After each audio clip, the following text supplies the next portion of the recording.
देखना मुझे ऐसे लग रहा है जैसे सभी इत्तेहाद नहीं वो सॉरी एहतजाज करते हुए दिख रही हैं। अब लग रहा है कि ये पूरी की पूरी पीडीएम एहतजाज करेगी। उसकी थोड़ी सी मिसाल आज कल आपने देख ली कि थोड़े से शिकवा स्टार्ट हो गए हैं। लेकिन अब क्या आपने तो होते जो हैं पेशगोई की है उसके मुताबिक तो शहबाज शरीफ का आप कह रही हैं एहतसाब शुरू होने वाला है पंजाब में। सर, ये बहुत पहले एक पीर साहब की प्रिडिक्शन थी। जो आपको लगता है पूरी होने जा रही है।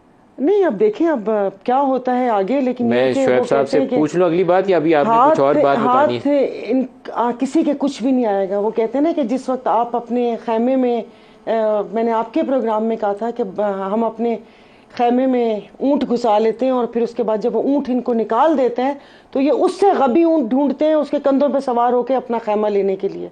शुएब साहब, क्या होने जा रहा है पाकिस्तान में? कल हुकूमत ने मुद्दत पूरी करनी है, आज तक पता ही नहीं है केयर टेकर किसने आना। देखें, एक बात का सिर्फ जवाब देके तारड़ साहब का, जो उन्होंने कहा कि डिफ़ॉल्ट से बचाया, भाई डिफ़ॉल्ट से अभी आपने बचाया नहीं, डिफ़ॉल्ट को डिले किया।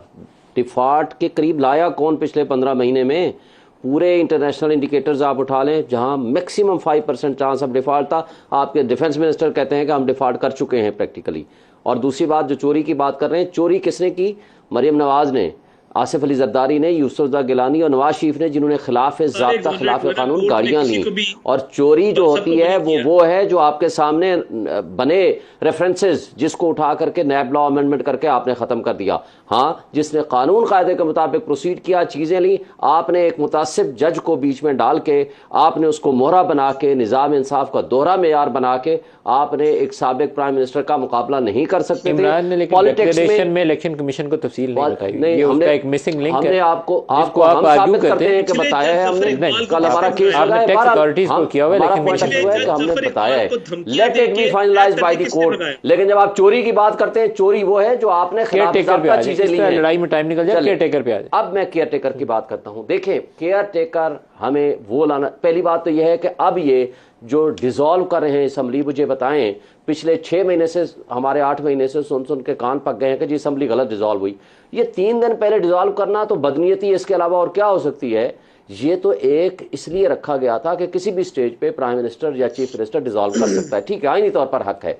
लेकिन आप 2 दिन या 3 दिन पहले डिसॉल्व करने का मकसद यह है कि ताकि आपको 90 डेज मिल जाए। 90 सिर्फ नहीं है, 4 महीने तो हल्का बंदी वाले हैं, इलेक्शन तो गए आगे, फिर इलेक्शन गए, तो ये आइन की कौन सी शिक को आप अवल दरामद कर रहे हैं? तो इसका मतलब है कि चूंकि पॉलिटिकल साइड पे आपने देख लिया, आप खान का और पीटीआई का मुकाबला नहीं कर सकते, आपने फ्रॉडुलेंटली। अब मुझे बताएं, 30 अप्रैल को खत्म हो गया था ना प्रोसेस ऑफ सेंसस को आप नोटिफाई करने का मकसद ये है कि 4-6 माह इलेक्शन और आगे चले जाए, इसके अलावा कोई मकसद नहीं। अच्छा, इलेक्शन से फरार का रास्ता है। नदीम भाई मुझे बताएं, 6 माह के बाद क्या गारंटी है कि ये 2 साल पे नहीं जाएगा, ये 4 साल पे नहीं जाएगा? तारिर साहब से पूछें, ब्रेक से वापस। मेरा ख्याल है कि ये आइन पे अमल दरामद करें, और अगर इन्होंने 90 दिन से ज्यादा डिले करने की कोशिश की, हम कोर्ट में जाएंगे और इसको एग्जीक्यूट कराएंगे। और सुप्रीम कोर्ट का 3 दिन का फैसला आप पहले पढ़ 90 दिन से आगे इलेक्शन गए ना, तो जो अभी सायरा ने पेशगोई की है ना कि पंजाब से एहतसाब शुरू होगा, फिर वो शुरू होगा, फिर वैसे तो 2 साल नहीं ना गुजरते होते, कुछ करके गुजारने पड़ते हैं। ब्रेक ले लेंगे, हमारे साथ रहे। इमरान खान को इलेक्शन कमीशन ऑफ पाकिस्तान ने 5 साल के लिए नाअहल करार दे दिया, और नाअहल करार देने की वजह वो फैसला है सेशन कोर्ट का, जिसमें उनको 3 साल के लिए सज़ा दी गई है और 1 लाख जुर्माना किया गया है। अता तारड़ साहब, आप लोग कहते थे कि तकड़ी के जो दोनों पलड़े हैं वो बराबर होने चाहिए, तो वो पलड़े दोनों अब बराबर हो गए हैं। नवाज शरीफ के साथ जो सलूक हुआ था 2018 के इलेक्शन से पहले, उसका रीप्ले हमें 2014 कहूँगा इंतखाबात से पहले सारा मिल गया। अब इमरान अंदर होगा जेल में, नाहल भी होगा और फिर इलेक्शन होंगे। ये कतन रीप्ले नहीं मलिक साहब। देखिए, बात ये है, कल को इमरान नियाजी को कत्ल कर दे तो आपका क्या ख्याल है कि उसको जेल में ना डाला जाए, कोई केस ना चलाया जाए, उसको जाने दिया जाए?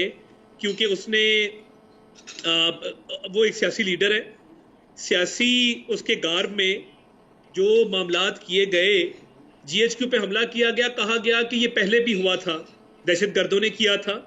शोहदा की यादगारों को मस्मार किया गया तो कहा गया ये पहले भी हुआ था, हाँ दहशतगर्दों ने किया था। एक सियासी जमात अपने आप को दहशतगर्द कह रही है। और देखिए, कोई कंपैरिजन नहीं है।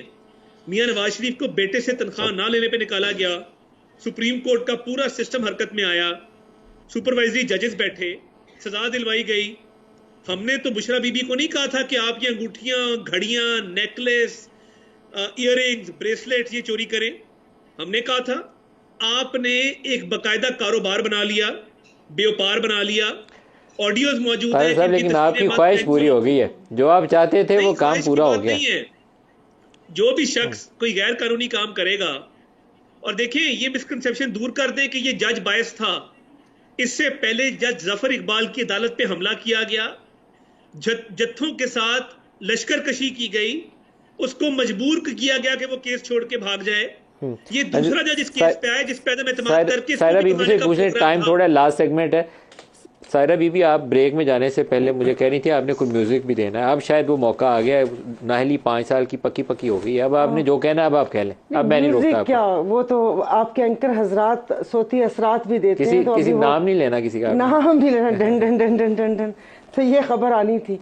मतलब कोई जब भी किसी इनसे असेंबली में स्पीच हो, ये शुरू हो के पहले अपने रोने डालेंगे, फिर उसके बाद बात शुरू करेंगे। जब बात करें, अरे भाई आवाम के ऊपर आ जाए, इस मुल्क के साथ जो किया है और जो इन 1.5 सालों में आपने किया है, ये तो इनको खुद पता चलेगा और ये आपको रोते हुए दिखेंगे जो ये कर चुके हैं, कि ये जो पिछले 5-6 महीने इन्होंने जो लेजिस्लेशन की है, उन्होंने किया है ना, वो इनको आगे चल के पता चलेगा। और तोशा खाना पे, आप मेरे घर में से मेरे दादा ने कोई चीज़ ली होती, मैं तो किसी तोशा खाने वाले पे बोलती ही ना, कभी भी ना बोलती मैं। अब वो कौन सा रूल था, किस रूल के तहत ली या वो हुआ, ये तोशा खाना होना ही नहीं चाहिए था। अब मेरे घर में से किसी ने लिया होता तो मैं तो किसी पे उंगली भी ना उठाती। आप शायद साहब देखें, ये सारी गाड़ियां, ये तो नाहली 5 साल की, देखिए नाहली अब तो 5 साल का जहां तक ताल्लुक है, ये इस फैसले के ऊपर डिपेंड करता है। ये फैसला एक दिन सस्टेनेबल नहीं है।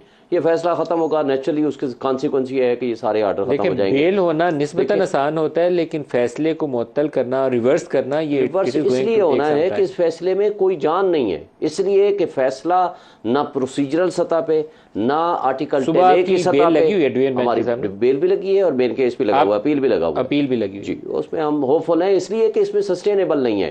देखें, आप एक साइड को आप सुनते हो, दूसरी साइड को आप कहते हो आपका हक दिफा ही खत्म हो अगर गया। अदालत सुनती है तोशा खाना की जमानत की दरखास्त और 7-9 मई के केस में उनको अरेस्ट कर लिया जाता है, तो फिर तो इमरान के बाहर आने के इम्कानात बहुत मुश्किल हो जाएंगे। देखिए, तमाम केसेस में जो 9 मई वाले वाक़े है, फरीद बलोच ऑलरेडी उसमें बेल दे चुका है। उसका कहता है कि ये जो कुछ सारा रिकॉर्ड इन्होंने दिया, बेहतरीन जजमेंट दी है। लाहौर हाई कोर्ट की जो जजमेंट है, आप उसको पढ़ लें। 9 मई जो ऑफिशियल सीक्रेट एक्ट अमेंड किया गया, वो आपने उसकी तफसीलात देखी। देखिए, उसका इम्पैक्ट कोई रेट्रोस्पेक्टिव थोड़ा होता है। उसका इम्पैक्ट जो लॉ बनेगा, नहीं वो तो गलत है, वो इनके भी गले पड़ेगा। आप इसको जिस तरीके से लेजिस्लेशन ये कर रहे हैं, जुम्मा बाजार लगाया है इन्होंने, ये आखिरी 4 दिन में या 1 हफ्ते में या 10 दिन में, बात ये अगर अदालत से जमानत हो जाती है तोशा खाना में, तो क्या इस बात का अंदेशा नहीं है कि आप लोग 9 मई के वाकयात में इमरान को पकड़ लेंगे और गिरफ्तार कर लेंगे? मैं पहले तो ये बीबी जरा ओवर स्मार्ट हो रही थी ना, कि तोशा खाना जिसके घर से लिया हो, मैं लाना तो उस शख्स पे जिसने तोशा खाना का एक भी तोहफा लिया हो। पहले तो मैं ये क्लियर करना चाहता हूँ, और अल्लाह सख्त तरीन अज़ाब से दो चार करे जिसने भी लिया हो। शायद खाकान अब्बासी के आप ले लें, आप अपने सारे लीडरों का ले लें, नवाज शरीफ ने भी लिया है, को बोले अल्फाज सब ने लिया है। एक ख्वाजा आसिफ पहले वहां पर उनको किसी से बात करने की बोली है, मैंने तो उनका नाम भी नहीं लिया, मैं तो आपसे बात नहीं कर रही हूँ कि जो लेजिस्लेशन हुई है, आप मुझे बता दें कौन सी कंट्रोवर्शियल लेजिस्लेशन हुई है जो कमेटी को भिजवाई गई, जहां पे पूरी बहस की गई कमेटी के अंदर। कोई कंट्रोवर्शियल शिक जो है वो किसी भी लेजिस्लेशन में नहीं डाली गई, इंक्लूडिंग पेमरा एक्ट। वो सब वापस हुआ है, आपके सामने है। सर, मैं तो ऑफिशियल सीक्रेट एक्ट की बात कर रहा हूँ। आपको मुश्किलात पेश आएंगी और मुझे लगता है कि आप इमरान के खिलाफ भी उसको इस्तेमाल करेंगे और कल को आपके खिलाफ भी इस्तेमाल होगा। तैयारी रखिएगा।